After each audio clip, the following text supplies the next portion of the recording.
जाए, धर्म नहीं छोड़ना। पद्म पुराण में एक प्रसंग आता है कि अंजना को पति के घर से निकाल दिया, सास ने भी बाहर निकाल दिया। उधर पिता के घर गई तो उनने भी घर में नहीं घुसने दिया। तब क्या करती वो? तो अंजना से उसकी सखी दासी, क्या वसंत से ना वसंत माला क्या नाम है, वो कहती है, हे स्वामिनी, अब हम कहाँ जाएं? पति का द्वार भी बंद और पिता का द्वार भी बंद, अब हम कहाँ जाएं? तो वहाँ लिखा, अंजना उत्तर देती है, पति का द्वार भी बंद हो जाने दो, पिता का द्वार भी बंद हो जाने दो, चाहे सारी दुनिया के द्वार बंद हो जाएं, पर धर्म का द्वार सदा खुला रहता है। चलो धर्म की शरण में चले। मुझे तो ये बात कहाँ चलें? बोले जब सब द्वार, चाहे सारी दुनिया के द्वार बंद हो जाएं, पर धर्म का द्वार सदा खुला रहता है। चलो धर्म की शरण में चलते हैं। धर्म कभी किसी को नहीं ठुकराता, सबको गोद में रखता है। पापी से पापी जीव हो, ये जिनवाणी माता कभी किसी को नहीं ठुकराती। बड़े से बड़े पुराण उठा के देखो, कैसे कैसे महापापी जीव, लेकिन उनको भी इसने अपनाया। तो एक तो ये बहुत बड़ा श्लोक मेरे को लगता है, क्या बढ़िया श्लोक, क्या लिखते हैं हमारे आचार्य, क्या उनकी सोच है। धर्म सर्व सुखा करो, धर्म सभी प्रकार के सुखों का खजाना है। धर्म सभी प्रकार के सब सुखों का खजाना है, वही स्रोत है।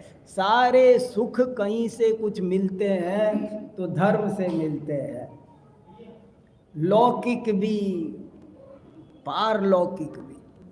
धर्म करत संसार सुख, धर्म करत निर्वाण, धर्म पंथ साधे बिना नर तिर्यंच समान। धर्म संभालो, धर्म को कभी मत छोड़ो। धर्म सर्व सुखा करो, हित करो, धर्मम बुधाश्चिन्वते। ज्ञानी लोग समझदार लोग वो है कि सब कुछ छिन जाए, धर्म को नहीं जाने देते, उसे जोर से पकड़ करके रखते हैं। धर्मेणैव समाप्यते शिव सुखम, धर्माय तस्मै नमः। धर्मान्नास्त्यपरं सुरद्भवव्रतां, धर्मस्य मूलं दया, धर्मे चित्तमहं दधे प्रतिदिनं, हे धर्म मां पालय। बड़ा ही प्यारा श्लोक है, पूरी 8 विभक्तियां है इसमें। धर्मान्नास्त्यपरं सुरद्भवव्रतां, अगर दुनिया में कोई सच्चा मीत, कहते हैं ना सच्चा मीत ना मिला, दुनिया में कोई सच्चा मित्र कोई है तो धर्म है। धर्म को संभालो। तो एक तो ये श्लोक है, इस पर आप ध्यान देना तो आपको बहुत भावभाषित होगा। आचार्यों की कथन पद्धति समझो, कैसे वो समझा रहे हैं। और दूसरा श्लोक वीरसेन महाराज धवला जैसे ग्रंथ में लिख रहे हैं। अब वो क्या लिख रहे हैं, थोड़ा सा आप उस पर भी चिंतन करो। है धर्म में प्रथमा विभक्ति लगाई इसलिए करता है। धर्म में सर्व सुख का कर्ता धर्म है। धर्म पर 7-8 विभक्तियां लगाई। धर्म सर्व सुखा करो, धर्म सुखों का करता है। सुख कौन देता है? सुखों का दाता धर्म है, इसलिए। और धर्मम यहाँ कर्म बन गया। ज्ञानी लोग धर्म को पालते हैं, धर्म को चुनते हैं, यहाँ धर्म कर्म बन गया। धर्म के द्वारा शिव सुख प्राप्त होता है, यहाँ करण बन गया। धर्माय तस्मै नमः, यहाँ चतुर्थी विभक्ति संप्रदान बन गया। धर्म से बढ़कर दुनिया में कोई सच्चा मित्र नहीं है, यहाँ पंचमी बन गया। धर्मस्य मूलम दया, यहाँ षष्ठी बन गया, संबंध कारक बन गया। धर्मे चित्त महम दधे प्रतिदिनम, मैं हमेशा धर्म में मन लगाता हूँ, यहाँ सप्तमी अधिकरण बन गया। हे धर्म माम पालया, असली पालने वाला कौन है? धर्म है। एक और श्लोक इसके साथ है, उसमें ऐसे लिखा, असली मंगल तो धर्म है, बाकी मंगल तो धर्म के कारण मंगल है। असली मंगल, दुनिया में मंगल कितने होते हैं? बहुत मंगल होते हैं, 4 ही नहीं, आप शास्त्र उठाओगे तो बहुत मंगल, अष्टमंगल भी होते हैं। और अष्टमंगल ही नहीं होते, और भी सैकड़ों मंगलों की चर्चा शास्त्रों में आई है। सचित्त मंगल, अचित्त मंगल, मिश्र मंगल। पंचास्तिकाय संग्रह में लिखा, सफेद घोड़ा मंगल है, कुमारी कन्या मंगल है, पीली सरसों मंगल है, कुंभ कलश वो मंगल है। नाना तरह के मंगलों का शास्त्रों में वर्णन है। उन मंगलों का आश्रय ले आदमी, मंगल है, बहुत सारे मंगलों की सूची है बहुत सारी।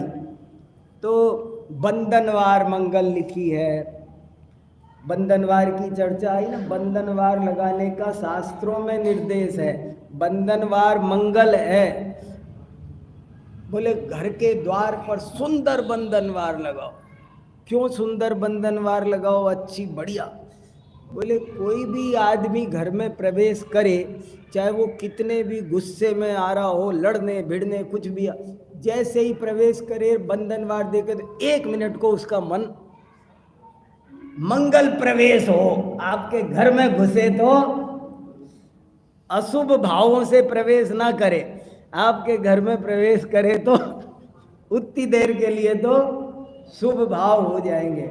इसलिए बंधनवार बहुत मंगल होते हैं। लेकिन मैं तो आपको एक बात बताना चाहता हूं, जो लिखा, असल में मंगल तो धर्म है, और धर्म के कारण, निश्चय कारण, व्यवहार कारण से अन्य वस्तुएं भी मंगल कही जाती है। मंगल एक है, जैसे अपन कोई काम हो तो कहते हैं ना, मिठाई खिलाओ, पास हो गए, गाड़ी खरीद के लाए, मिठाई खिलाओ। मिठाई माने क्या होता है? मिठाई माने क्या? मिठाई क्या है? मिठाई किसका नाम है? कि मिठाई तो वास्तव में चीनी का नाम है। मिठाई तो वास्तव में चीनी का नाम है, और वो चीनी लड्डू में डाल दी तो लड्डू मिठाई है। अगर आपने बर्फी में डाल दी तो बर्फी मिठाई है। जलेबी में डाल दी, आपने जलेबी बनाई और चीनी नहीं डाली तो मिठाई है वो। आपने लड्डू बनाया बूंदी का बहुत बढ़िया और चीनी नहीं डाली तो मिठाई है। आपने सोन पापड़ी बनाई और मिठाई नहीं, चीनी नहीं डाली तो वो मिठाई है। अरे भाई साहब, मिठाई तो मीठे का नाम है, और वो जिसमें डल जाए ना, आपने रोटी में भी चीनी डाल दी ना, अगर पराठे में चीनी डाल दी तो वो पराठा भी मिठाई है। कोई भी वस्तु मिठाई हो सकती है, बशर्ते उसमें मीठा हो। जिसमें मीठा डालोगे वो मिठाई है। ऐसे ही मंगल क्या है कि मंगल तो धर्म है, और वो धर्म जिन जिन कारणों से धर्म भावना पैदा हो जाए, दर्पण, अब लोग सब अर्थ खो गए। दर्पण मंगल है। अब दर्पण क्यों मंगल है? क्योंकि वो वीतराग विज्ञानता का प्रतीक है। इन चीजों से धर्म भावना जागृत होती है। कुमारी कन्या क्यों मंगल है? क्योंकि वो निष्काम है, इसलिए वो मंगल है। ये सब चीजें मंगल बताई गई। तो असली चीज को पकड़ो, असली चीज को, वो जहां मिल जाएगी वहीं वो मंगल है। और फिर एक श्लोक जो धवला का सुनाया, उस पर भी आप थोड़ा ध्यान दो। क्या कहना चाहते हैं वीरसेन जैसे महान आचार्य? विघ्ना प्रणश्यन्ति भयं न जातु, न दुष्ट देवा परिलंघयन्ति, अर्थान यथेष्टांश्च सदा लभन्ते, जिनोत्तमानां परिकीर्तनेन। जो लोग जिनेंद्र देव की भक्ति स्तुति करते हैं, उनके साथ क्या होता है? विघ्ना प्रणश्यन्ति, उनको जीवन में कभी कोई विघ्न नहीं आते। सोचो तो सही, क्या कह रहे हैं? जो जिनेंद्र देव की भक्ति स्तुति करते हैं, विघ्ना प्रणश्यन्ति भयं न जातु, उनको कभी किसी तरह का कोई भय नहीं सताता। विघ्ना प्रणश्यन्ति भयं न जातु, न दुष्ट देवा परिलंघयन्ति, उनको कोई ऊपरली बाधा परेशान नहीं करती। कोई दुष्ट देव उनको परेशान नहीं करते। विघ्ना प्रणश्यन्ति भयं न जातु, न दुष्ट देवा परिलंघयन्ति, अर्थान यथेष्टांश्च सदा लभन्ते, और वो जो चाहता है वो उसे मिल जाता है। सब समस्त वांछित अर्थों की सिद्धि होती है। अब किसी को अजीब लग रहा होगा, क्या सुना रहे, क्या बात है? बात को समझना है, बहुत अच्छे से शांति से समझना है। भगवान करते, देखो दो बात है।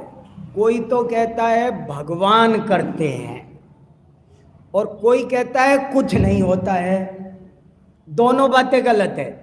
भगवान की भक्ति करने से, पूजा पाठ धर्म ध्यान करने से कोई लौकिक लाभ भी है कि नहीं? पंडित टोडरमल जी से मोक्ष मार्ग प्रकाशक में पूछा कि अरहंत आदि की भक्ति से वीतराग विज्ञान रूप प्रयोजन की सिद्धि होती है, सो तो ठीक, परंतु लौकिक प्रयोजन की भी सिद्धि होती है या नहीं, सो कहो। देखो क्या प्रश्न पूछा। बोले हमने सुन लिया तुम लोग हमेशा एक ही जगह आके अटकते हो, जब देखो तब। तो बोले हमने सुन लिया कि अरहंत आदि से की भक्ति से वीतराग विज्ञान रूप प्रयोजन की सिद्धि होती है, सो तो ठीक, परंतु लौकिक प्रयोजन की भी सिद्धि होती है या नहीं, सो कहो। अब उन्होंने क्या उत्तर दिया? पहले अपना सोच लोगे, हम क्या देते। मेरे बहुत साथी यहाँ बैठने वाले क्या क्या उत्तर देते हैं, मैंने सुने हैं दो चार, लेकिन क्या उत्तर? हाँ, आवाज नहीं आ रही? आएगी आएगी आएगी, कुछ मेरा ही वॉल्यूम कम होगा। ठीक है, ठीक, गूंजने नहीं लग जाए, है ना? तो देखो उन्होंने क्या उत्तर दिया, वो उस पर जरा ध्यान दो आप। उन्होंने उत्तर दिया कि अरहंत आदि की भक्ति से निम्न प्रकार से लौकिक प्रयोजन की भी सिद्धि होती है। 3 प्रकार बताए। नंबर 1, अरहंत आदि की भक्ति करने से अत्यंत विशुद्ध परिणाम होते हैं। उससे असाता का संक्रमण साता में हो जाता है और नाना प्रकार के लौकिक प्रयोजन की सिद्धि सहज ही हो जाती है, एक तरीका। दूसरी बात कि वो अशुभ कर्म का बंध नहीं होता है तो विघ्न नहीं आते हैं। और तीसरा बोले जिन शासन के भक्त देवादिक भी उनकी सहायता करते हैं। सो इस प्रकार भी अरहंत आदि की भक्ति से लौकिक प्रयोजन की सिद्धि होती है। अभी परंतु 1 मिनट बाद सुनाऊंगा, जल्दी से मत सुनाने दो, इसका रस बनने दो थोड़ा सा। वो परंतु तो बहुत खतरनाक रेड लाइट है। पर एक बात है कि अरहंत आदि की भक्ति से लौकिक प्रयोजन की सिद्धि होती है या नहीं, तो उन्होंने कहा एक तरीके से नहीं, 3 तरीके से होती है। और 3 तो उनने बताए, और भी 2-4 आप हम खोज सकते हैं। जैसे मैं एक सोचता हूँ, और भी बहुत तरीके होते हैं। जैसे क्या होता है, हम बहुत दुखी हैं और अरहंत आदि की भक्ति करने से हमारा दुख दूर हो सकता है क्या? तो 3 तरीके तो इनने बता दिए। चौथा तरीका एक ये भी हो सकता है कि जैसे आपने किसी को भोजन पर इनवाइट कर रखा है और दाल में ज़्यादा मिर्ची डल गई है, अब क्या करना? वो तो बैठ गया भोजन करने के लिए और दाल में मिर्ची ज़्यादा है, अब तुरंत फुरत तो दूसरी दाल बन नहीं सकती। तो कुछ उपाय है कि नहीं है? अगर समझदार गृहिणी होगी तो अभी भी खिला देगी। वो उसमें से पानी पानी नितारेगी, दूसरा पानी डालेगी या थोड़ा गुड़ डालेगी या थोड़ा सा नमक बढ़ाएगी, कुछ ना कुछ कर करा के वो काम किया जा सकता है। ऐसे ही अरहंत आदि की भक्ति में उपयोग लगाने से अपना जो दुख अनबियरेबल होता है, जो असह्य दुख होता है, वो सह्य बन जाता है। वो सह्य बन जा, उसको आसानी से सहा जा सकता है। इस प्रकार भी इस प्रयोजन की सिद्धि होती है। पर वे आगे एक खास बात लिखते हैं और वो ये लिखते हैं, परंतु इस प्रयोजन के अर्थी अरहंत आदि की भक्ति स्तवन करना योग्य नहीं, क्योंकि ऐसा करने से तो पाप बंद ही होता है। ये बड़ा खेल, ये कला है, बहुत जबरदस्त कला है और ये समझना है। हमारे सब आचार्यों ने ये विषय उठाया है अपने शास्त्रों में, इष्टोपदेश में भी उठाया कि लौकिक प्रयोजन की सिद्धि होती है कि नहीं। तो उन्होंने कहा जब जो वजन 100 कोस लेके जाया जा सकता है तो 2 कोस क्यों नहीं ले जाया जा सकता? ये तो मामूली बात है, इसमें क्या है, वो तो होता ही होता है। मगर उन्होंने वहां भी चेतावनी दी। देखो क्या कहा कि धान पैदा करोगे, धान के लिए, चावल के लिए खेती करोगे तो भूसा, जो चावल के लिए खेती करेगा उसके तो भूसे की क्वालिटी क्वांटिटी भी ज्यादा होगी। मुझे भूसा नहीं चाहिए। मान लो मेरे पास 10-20 बीघा जमीन है और 10-20 बीघा जमीन में मैं कहूँ मुझे तो है ना चावल वावल नहीं चाहिए, मुझे तो सिर्फ भूसा चाहिए, तो भूसे के लिए खेती करूँ तो भूसा हो जाएगा? भूसा भी बढ़िया नहीं होगा। और अगर चावल करूँ तो मैं कहूँ मुझे भूसा नहीं चाहिए, मुझे तो चावल चाहिए।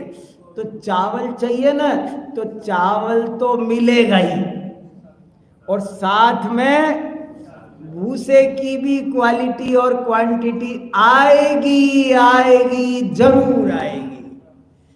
अरे जो लौकिक बड़े बड़े पद नहीं चाहते हैं, जो तीर्थंकर बनना नहीं चाहते हैं, चक्रवर्ती बनना नहीं चाहते हैं, वे चक्रवर्ती बनते हैं।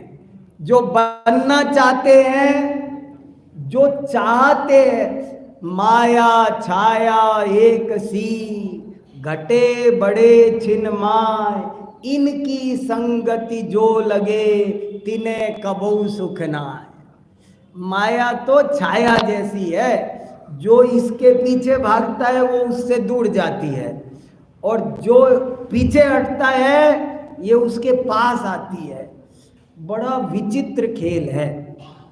मेरा कहने का अभिप्राय यही है, बात तो बहुत सारी है, लेकिन मैं ये कहना चाहता हूँ, युवा संस्कार शिविर है ना, अपने सब युवा साथी बैठे हैं, 3 दिन से पढ़ रहे हैं, लिख रहे हैं, सुन रहे हैं। तो मुझे इनसे ये कहना है कि देखो, धर्म को पकड़ो। धर्म जिसके हाथ में है, समझ लेना सब कुछ उसके हाथ में है, और जिसने धर्म छोड़ दिया, समझ लो उसने सब छोड़ दिया। एक दोहा है बहुत अच्छा, मुझे वो दोहा भी बहुत पसंद है। धर्म बढ़े तो धन बढ़े, धन बढ़े मन बढ़ जाए, मन बढ़ते सब बढ़त है, बढ़त बढ़त बढ़ जाए। धर्म को जीवन में बढ़ाओ तो क्या नहीं बढ़ता। सारे संकट दूर होते, वीर सेनाचार्य लिख रहे हैं। तबीयत ठीक होती है, हाँ होती है। व्यापार अच्छा चलता है, हाँ चलता है। सब भगवान नहीं करते हैं, भगवान नहीं करते हैं, मगर ऐसा ही वस्तु का स्वरूप है, होता है। नहीं होता है सो बात नहीं है, होता तो है। धर्म को पकड़ो। धर्म बढ़े तो धन बढ़े, और धन माने अकेला रुपए पैसे मत समझ लेना। धन माने बहुत कुछ होता है। मैं एक व्याख्यान जैन इकोनॉमिक्स पर करता हूं। धन माने अकेला रुपये पैसे नहीं होता है, बहुत कुछ चीजें धन है, बहुत कुछ। अरे प्रेम भी धन है, परिवार का सहयोग भी धन है, नाना तरह की चीजें। समय भी धन है, हेल्थ इज वेल्थ, स्वास्थ्य भी धन है। धन माने जाने क्या क्या है। तो टाइम इज मनी बोलते हैं कि नहीं, तो सब चीजें धन माने बहुत कुछ। धन शब्द का अर्थ बहुत व्यापक है। धर्म बढ़े तो धन बढ़े, धन बढ़े मन बढ़ जाए, मन बढ़ते सब बढ़त है, बढ़त बढ़त बढ़ जाए। और ये उल्टा भी है। धर्म घटे तो धन घटे, धन घट मन घट जाए, मन घटते सब घटत है, घटत घटत घट जाए। देखा है हमने, जिन्होंने धर्म छोड़ा वो सब तरह से बर्बाद हो गए, और जिन्होंने धर्म को संभाले रखा वो सब तरह से आबाद हो गए। धीरे धीरे धीरे धीरे सब धर्मात्मा लोग थोड़ी देर दुकान करते हैं, ईमानदारी से करते हैं, और वो जो 12-12 घंटे करते हैं उनसे बढ़िया कमाते हैं। अपने आप होता है सब कुछ। लक्ष्मी पुण्य की दासी है, वो कई बेईमानी से नहीं आती है, अधर्म से नहीं आती है। इसलिए इस सब चीज को सबको समझना है। और एक बात ये कहनी है कि देखो, जैन धर्म का इतिहास पहचानो, जैन धर्म का गौरव पहचानो। जैन धर्म हमारा कितना प्राचीन, कितना व्यापक और कितना कितना महत्वपूर्ण ये दर्शन है। ये कोई सामान्य संप्रदाय नहीं, ये तो वे ऑफ लाइफ है, ये तो सुंदर जीवन जीने की कला है। जिससे आप, जैन धर्म क्या कहता है? जिससे आपका मन अच्छा रहे, तन अच्छा रहे, परिवार अच्छा रहे, समाज अच्छा रहे, पर्यावरण अच्छा रहे, उसका नाम धर्म है। ऐसा धर्म का बहुत व्यापक स्वरूप और बहुत पूरी पृथ्वी पर कभी फैला था। ये सारी धरती पर कभी एक छत्र जिन शासन का राज्य था। अभी थोड़े दिन पहले तक भी इतिहास के डाटा देखते हैं तो बहुत आश्चर्य होता है। अकबर के जमाने का रजिस्टर है, उसमें जनसंख्या का, अकबर के जमाने में 4 करोड़ जैन थे भारत में, जब जनसंख्या भारत की कुल जनसंख्या 25 करोड़ थी। बताओ कितने हो गए? और आज 1.25 अरब में जाकर के 1 करोड़ भी नहीं निकल रहे। बताओ क्या हो रहा है? ये सब हमारी जनसंख्या गिर रही है। अपने धर्म का गौरव नहीं समझोगे। हमारे सब लोग दूर दूर दूर दूर दूर दूर दूर सब अलग हो गए, हमने अपनाया नहीं। उनको जोड़ो, अपनाओ। एक दफे मुलायम सिंह यादव आए दिल्ली एक कार्यक्रम में, तो वो क्या बोले पता हूँ? वो ये बोले, देखो भाई, हम तो जैन हैं ओरिजिनल, नेमिनाथ के वंशज हैं। नहीं है, बताओ को क्या गलत बोल रहा है? आपको पता नहीं, उसे पता है। वो कह रहा है हम तो जैन हैं, ओरिजिनल ओरिजिनल पुराने जैन हैं, हम तो नेमिनाथ के वंशज हैं। लेकिन पता नहीं क्या बात है जो आप लोगों ने हमको जैन मानना छोड़ा, धीरे धीरे हमने भी अपने आप को जैन मानना छोड़ दिया। नहीं तो हम जैन, शर्मा सारे श्रमण शब्द से बना है। जितने शर्मा हैं वो सब जैन थे कभी। कितना विशाल ये जैन। एक दफे की बिल्कुल सही घटना है। दिल्ली में एक विज्ञान भवन है, विज्ञान भवन में एक वर्ल्ड कॉन्फ्रेंस हो रही थी। वहाँ एक जर्मनी का प्रोफेसर आया। जैनों का कार्यक्रम नहीं था, ये सरकारी कार्यक्रम था। मैं भी उस कार्यक्रम में एक पार्टिसिपेंट था, हमारी यूनिवर्सिटी की तरफ से। तो उस प्रोफेसर ने क्या बोला सुनो। उसने बोला, देखो भाई, तुम लोग हमको जर्मन बोलते हो, हमारे देश को जर्मनी बोलते हो, पर वास्तव में हम जर्मन नहीं है। हमारे देश का सही नाम, ओरिजिनल नाम जर्मनी नहीं है। तुम लोग गलत बोलते हो। तुमको आदत पड़ी है से को जय बोलने की।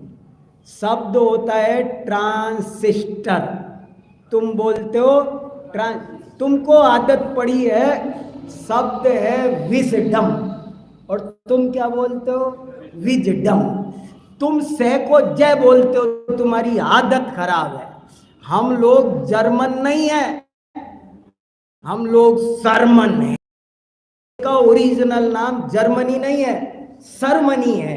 और वो इसलिए है कि इतिहास में एक दिन ऐसा था जब हमारा श्रमण संस्कृति को मानता था। उसने बोला, भरे विज्ञान भवन में रिकॉर्डिंग देख लो, कितना हमारा जैन दर्शन महान है, कितना व्यापक है। एक विद्वान ने लिखा, सब चीजों के आपको ये तो पता ही है कि भारत का नाम भारत ऋषभ देव के पुत्र के नाम पर है। ये तो छोड़ो, एक विद्वान ने ऐसा लिखा है कि एशिया महाद्वीप का नाम ही एशिया महाद्वीप इसलिए है कि यहाँ के लोग 24 घंटे ऐसी आउसा पढ़ते थे, तो इसलिए एशिया। और हजारों मेरे पास में अंडमान निकोबार, प्रोफेसर राजा राम जी ने रिसर्च करके एक लेख लिखा है और उस लेख में सिद्ध किया है कि अंडमान और निकोबार ये जैनों के केंद्र थे। निकोबार का ओरिजिनल नाम है नग्गावरम, वहां पर पूरे के पूरे नग्न दिगंबर संत थे। अंडमान माने आदमनन, आध्यात्मिक केंद्र थे, ऐसा उन्होंने सिद्ध करके बताया। प्राकृत के भाषा शास्त्र के विद्वान है, इतिहास के विद्वान है, ऐसे और बहुत सारी चीजें हैं। मैं कितनी आपको बताऊं, किस धर्म की बताऊं, हम तो सारे धर्मों का देखते हैं। एक दफे मैं जामिया मिलिया यूनिवर्सिटी है दिल्ली में, उसमें बुलाया मुझे भाषण देने। 800 मौलवी भी बैठे थे और हमसे कहा कुछ बोलो। तो मुझे अफगानिस्तान में एक बाबा आदम का स्तोत्र की पांडुलिपि मिली। एक पांडुलिपि में लेके चला गया हो, अफगानिस्तान से मिली थी और वो किसी मुसलमान कवि ने लिखी थी। और वो क्या थी, बाबा आदम का स्तोत्र, फारसी भाषा में लिखा था। तो मैंने उनको वो पढ़ के सुनाया वहाँ। मैंने कहा भैया जरा सुनना इसमें क्या लिखा है, आप लोग ज़्यादा समझोगे। तो उसमें लिखा था कि मैं उनकी स्तुति करता हूँ जिनका नाम आदम है, बाबा आदम, जो युग के आदि में हुए थे, जो युग के आदि में सबसे पहले हुए थे, सबको रास्ता दिखाया था और उसका दूसरा नाम रसूल था और वो नबी का बेटा था। ऐसे तो वो सब मैंने पूरा पढ़ा। तो मैंने कहा जरा मैच तो करो, कुछ एक जगह की बात नहीं, इतनी समानता ऐसे ही नहीं हो सकती। तुम कह रहे हो आदम, हम कह रहे हैं आदिनाथ, तुम कह रहे हो उसका दूसरा नाम रसूल, हम कह रहे उसका दूसरा नाम ऋषभ, तुम कह रहे हो कि वो नबी का बेटा है, हम कह रहे हैं वो नाभि का बेटा है और युग के पहले हुआ था और सबको रास्ता दिखाया था। ये बात तुम भी कह रहे हो, ये बात हम भी कह रहे हैं। तुम कह रहे हो पैगंबर था, अलिफ बे पे ते बराबर पे बराबर परिग्रह नहीं था उसके पास में, हम भी कह रहे हैं वो दिगंबर था, उसके पास में जरा सा परिग्रह नहीं था। फिर तुम कह रहे हो उसने हमको रहीम करीम मंत्र दिए, हम भी कहते रीम क्लीम ओम रीम क्लीम, रीम का रहीम बन गया, क्लीम का करीम बन गया। अरे ये अकारण नहीं है, ये सब सच है भाई। रहीम को रीम बन गया, रीम मंत्र रहीम बन गया, क्लीम मंत्र रलयो रवेद, व्याकरण के भाषा विज्ञान के नियम है, तुक्के नहीं है। तो वो क्लीम करीम बन गया। फिर मैंने कहा तुम कहते हो नमाज, जरा अंग्रेजी में नम, हम कह रहे श्री आदिनाथाय नमः और तुम कह रहे हो उसका नमाज। तो नमे को जरा अंग्रेजी में लिखो तो NAMAS या जेड कुछ तो लाओगे, तो वो अंग्रेजी के को फिर हिंदी में कन्वर्ट करके देखो तो वो नमाज ही लिखा जाएगा। तो फिर मैंने कहा वो सब सुना के मैंने बोला कि देखो भाई, इससे ऐसा समझ में आ रहा है कि तुम्हारा और हमारा बाप तो एक ही है।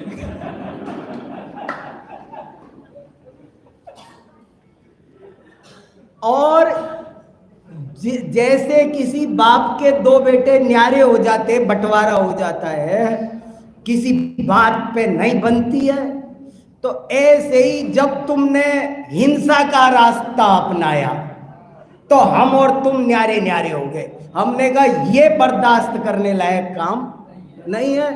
तुम वक्रेंदु शब्द था और तुमने उसका अर्थ बकरीद कर रहे हो, तो अब ये तो बात बैठी नहीं। अब हमने कहा भाई यहाँ हम समझौता नहीं करेंगे, इतनी बड़ी गलती पे हम तुम्हारे साथ नहीं रहेंगे, तो दो अलग हो गए। मैं तो सब जगह बोलता हूँ, 25 दिसंबर को चर्च में जाके बोलता हूँ। ईसा मसीह पर लेख लिखा है मैंने जैन धर्म और ईसाई धर्म का तुलनात्मक अध्ययन लेख लिखा है। जैन धर्म और इस्लाम इस तुलनात्मक अध्ययन इसका लेख लिखा है। मैं सिर्फ आपको कितनी बातें बताऊं, सुबह हो जाएगी। इतना भारी मेरे पास इतिहास भरा पड़ा है। राजाओं के इतिहास पर 15 घंटे बोले। अभी YouTube पर लिख के देखो, जैन राजाओं का इतिहास वीर सागर, 15 घंटे निकलेगा। अभी 15 घंटे बोला है मैंने जैन राजाओं का इतिहास। सब बहुत इतिहास, बड़ा गौरवशाली इतिहास था हमारा इतिहास हमने खुद ने ठुकरा दिया, हम नहीं जानते। बहुत गौरवशाली इतिहास है और जैन धर्म बड़ा ज्ञान प्रधान धर्म है। आप लोग युवकों के कंधे पर बहुत बड़ी जिम्मेदारी है बेटा, इसलिए मैं तुमको कह रहा हूँ कि थोड़ा जागो और संभालो। अपनी समाज में लोग कम होते चले जाएं, ऐसा नहीं होना चाहिए। जो हैं वो तो कम से कम अच्छी तरह बने रहने चाहिए, उनको बना के रखो। आए दिन कार्यक्रम करो, मैं आऊंगा दोबारा, उसमें क्या है।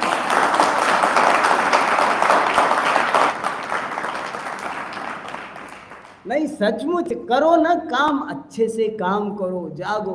अरे आपकी लौकिक जिंदगी भी चमकदार हो जाएगी। आप देखना, चमकोगे सूरज जैसे, दुनिया में चमकोगे। आपका धार्मिक तत्वार्थ सूत्र में उमा स्वामी महाराज ने गारंटी दी है, हिंसा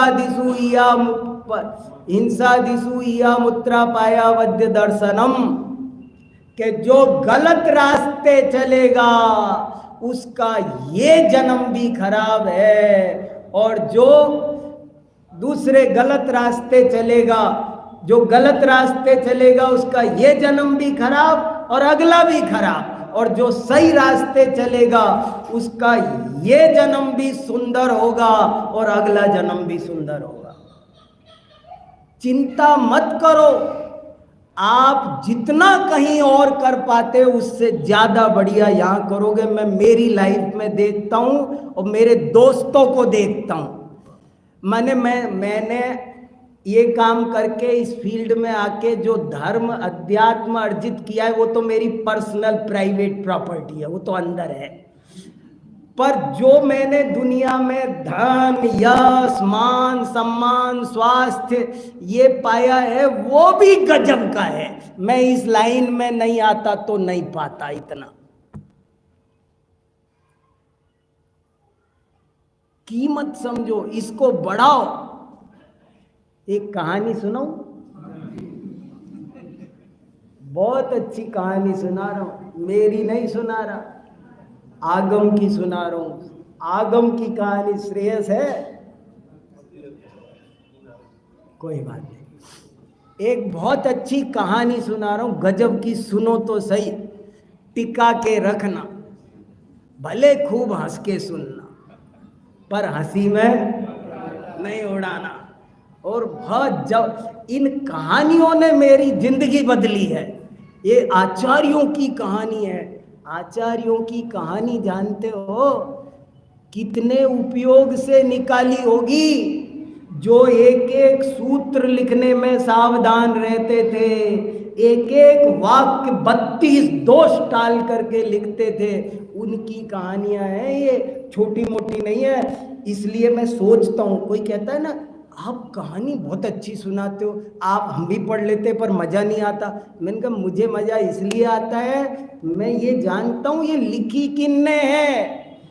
वो हल्की बात करने वाले नहीं है, मैं उनकी हर बात में झांकने लगता हूं। ऐसे क्यों बोला, ऐसे क्यों नहीं बोला, तो मुझे मतलब समझ में आता है। देखो सुनो, एक सेठ जी थे, धर्मात्मा श्रावक, बहुत आराम से, उनके 4 बेटे थे, 4 बहुएं थी, सेठानी थी, घर में धर्म ध्यान होता था, सब बहुत अच्छे से सट आवश्यकों का पालन करते थे। देव पूजा, गुरुपास्ति, स्वाध्याय, संयम, तप, न्याय नीति से बहुत अच्छे से उनका जीवन चलता था। अतिथि संविभाग, व्रत करना, सब अच्छे से रहते थे, स्वाध्याय कर, सब बढ़िया चलता था। बहुओं को ऐसे रखते थे जैसे अपनी बेटियां हो, वह सब बहुत प्यार से, कोई घर में कोई दिक्कत नहीं थी। सेठानी जी का समाधि मरण हो गया। सेठ जी ने सोचा अब मैं भी संन्यास ले लूं और अब बच्चों को अपना काम करने दूं, आदर्श रास्ता चुनूं। तो मगर थोड़ा विकल्प ये था कि ये घर की जिम्मेदारी किसको दूं, अब तक तो सेठानी संभाल रही थी सब कुछ, अब सेठानी चली गई तो अब 4 बहुएं हैं, तो जिम्मेदारी किसको दूं। तो उन्होंने एक छोटी सी घर में पार्टी रखी समाज की, समाज के पंचों को बुलाया और समाज के पंचों के सामने 4 बहुओं को बुलाया और 4 बहुओं को 5-5 धान के दाने दिए। काहे के? धान समझ गए, छिलके सहित चावल, 5-5 धान के दाने दिए और कहा देखो बेटा, इसे अच्छे से रखना, मैं थोड़े दिन शिखर जी की यात्रा करके आता हूँ, कुछ तीर्थों की यात्रा करके आता हूँ और फिर मैं बाद में संन्यास लेऊंगा, अभी यात्रा करके घर लौट के आना है, तब तक तुम इसको संभाल के रखना। दे दिया और दे के वो चला गया। अब इधर एक बहू ने सोचा ये 5 दाने दान के कौन संभाल के रखेगा, जब मांगेंगे बथेरे रखे हैं, फेंक दिए उसने। दूसरी बहू ने वो खा गई, ऐसे उन्होंने जो उनकी समझ में आया वो किया। सेठ जी यात्रा करने चले गए, यात्रा कर कर आके लौट के आए। जब लौट के आए तो फिर उन्होंने छोटा सी पार्टी करी और पंचों को बुलाया और पंचों के सामने फिर 4 बहुओं को बुलाया और कहा बेटा, वो तुमको उस दिन हमने 5 दाने दिए थे धान के, उजरल, वापस लौटाओ। तो पहली बोली कि पिताजी वो तो मैंने फेंक दिए थे, कहाँ संभाल के रखती, आप जितने कहो अंदर रखे हैं कोठार में, मैं आपको लाके दे दे। बेटा मुझे तो वही चाहिए थे, तेरे पास नहीं तो कोई बात नहीं। दूसरी से कहा बेटा तू दे, तो दूसरी बोली कि पिताजी मैं इस जैसी पागल नहीं हूँ जो फेंक दूँ, मैंने तो आपका प्रसाद समझ के खा गया, मैं खा गई, तो अब है तो लेकिन मेरे पास भी नहीं, आपको तो दूसरे बहुत रखे हैं, मैं ला के। बेटा नहीं मुझे वही चाहिए। तीसरी से कहा तू दे बेटा, तो उसने कहा अभी देती हूँ। उसने अपने बांध के कपड़े में और गोदरेज की अलमारी में, ताले में, चाबी में, अच्छे से अपने जेवरों के साथ में रख रखे थे।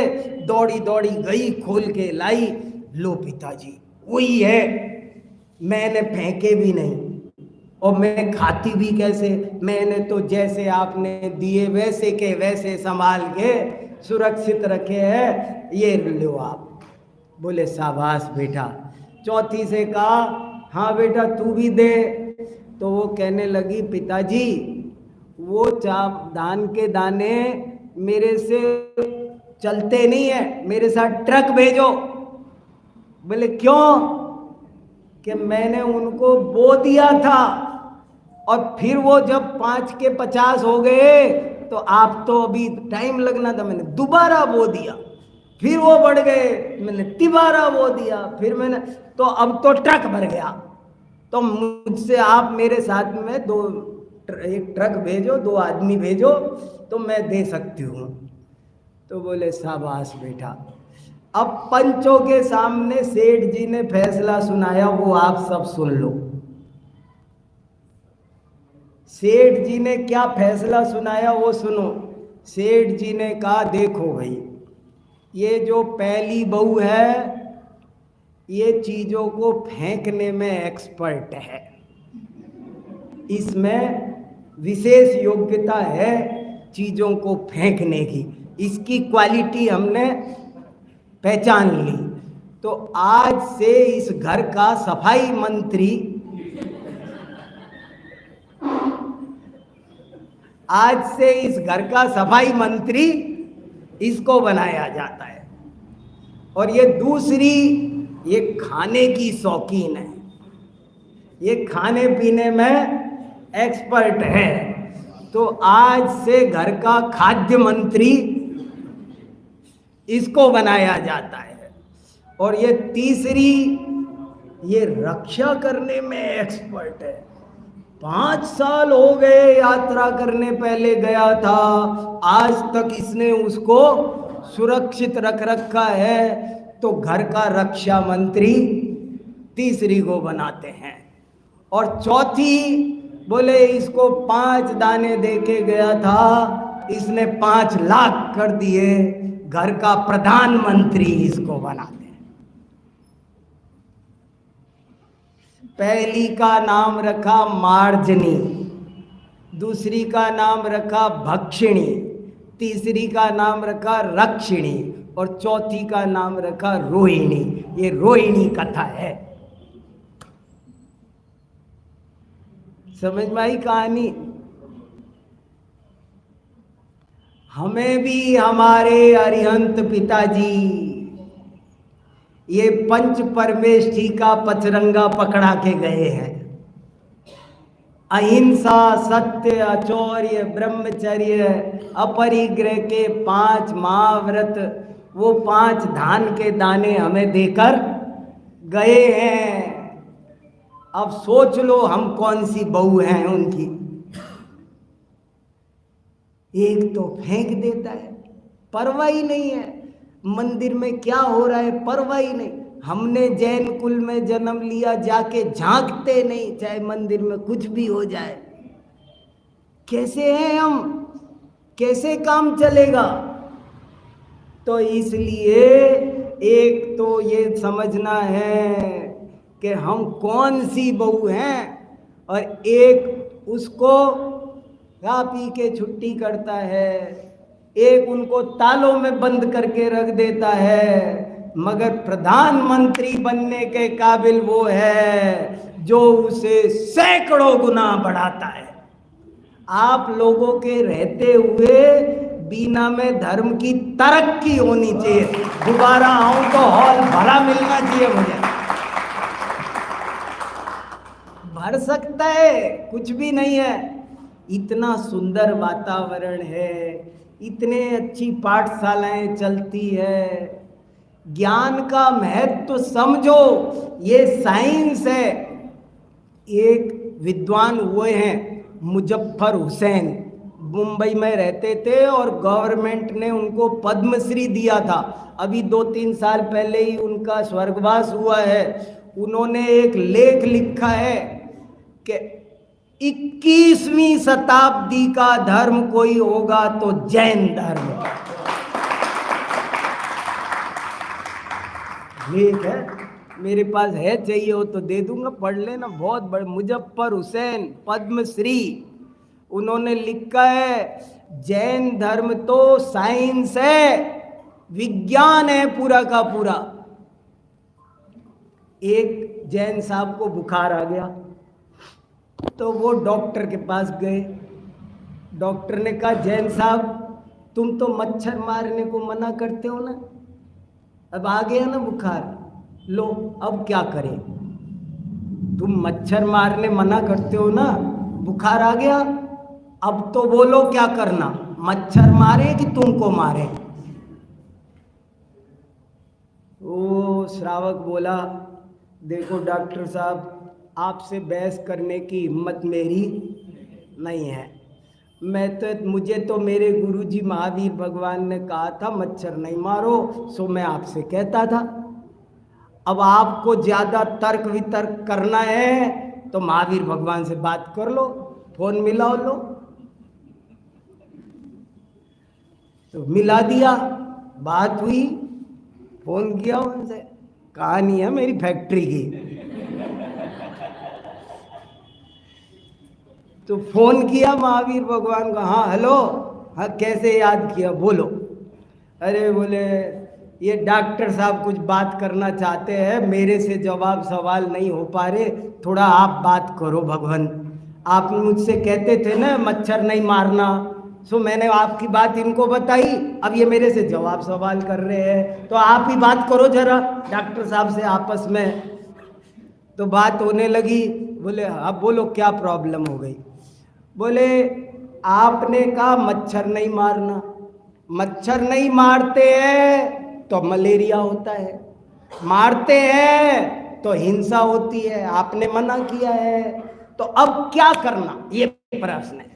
आपने कहा कि मच्छर नहीं मारो, नहीं मारते हैं तो मलेरिया हो रहा है, और मारते हैं तो हिंसा हो रही है, आप मना कर रहे हो, तो अब हम क्या करें। तो महावीर भगवान बोले भाई तुम मेरी पूरी बात क्यों नहीं सुनते हो। मैंने तुमसे कहा था रात में भोजन मत किया करो, रसोई में झूठन मत छोड़ा करो, कूलर में पानी मत छोड़ा करो, प्रासुक वस्तुएं ले, बासी मत खाओ, साफ सफाई से रहो, ईरिया समिति, आदान निक्षेपण समिति, ये सब भी तो बताई थी, वो कैसे छोड़ दिया। अगर तुम वो मानते तो मच्छर पैदा ही नहीं होते। तुम आधा काम तो तुम बिगाड़ देते हो। तुम मेरी पूरी बात मानते, जैन धर्म साइंस है, वो समस्या को जड़ से खत्म करता है, समस्या को जड़ से खत्म करता है, समस्या पैदा ही नहीं होगी ना। अभी की घटना बता रहा था मैं, थोड़े ही दिन पहले की बात है। मैं सफदरजंग हॉस्पिटल में हमारे परिचित डॉक्टर साहब से मिलने गया। तो बहुत भीड़ थी, सुबह 10 बजे 9 बजे, और 4 बार लिफ्ट छोड़ दी मैंने, 5वीं बार चढ़ के पहुंचा उनके पास में, और बड़ी भीड़ चीर करके बड़ी मुश्किल से निकल के उनके पास पहुंचा। और मैंने जाते ही उनसे बोला, क्या डॉक्टर साहब सुबह सुबह इतनी भीड़ हो रही है, मैं तो बड़ी मुश्किल से आपके पास आके पहुंचा हूं। तो वो छूटते ही बोले, वो जैन नहीं थे, वो बोले छूटते ही बोले मेरे से, अरे जैन साहब आप भी ऐसा सवाल पूछते हो।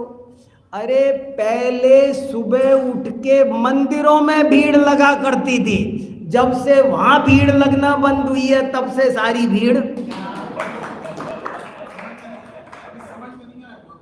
नहीं आया।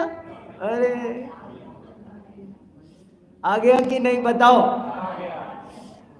बोले पहले सुबह उठ के मंदिर में भीड़ लगती थी, और जब से वहां भीड़ बंद हुई है लोग मंदिर नहीं जाते। सुबह सुबह मंदिर जाने से स्वास्थ्य अच्छा होता है। मंदिर कुछ नहीं है, हमारा आयुर्वेद है, हमारी आरोग्यशाला है।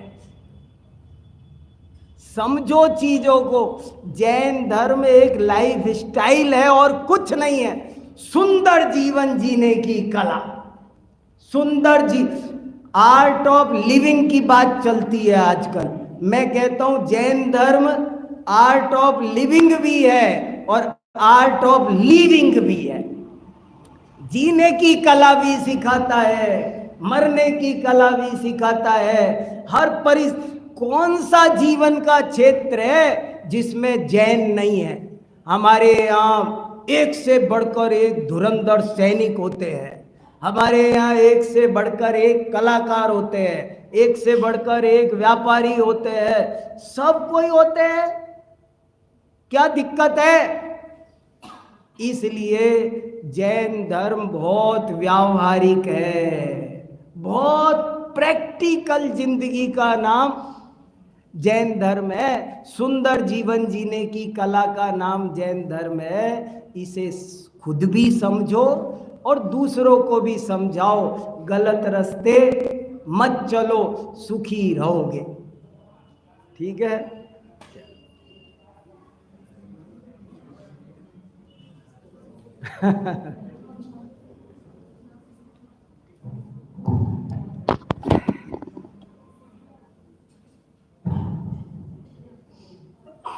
आप में जिन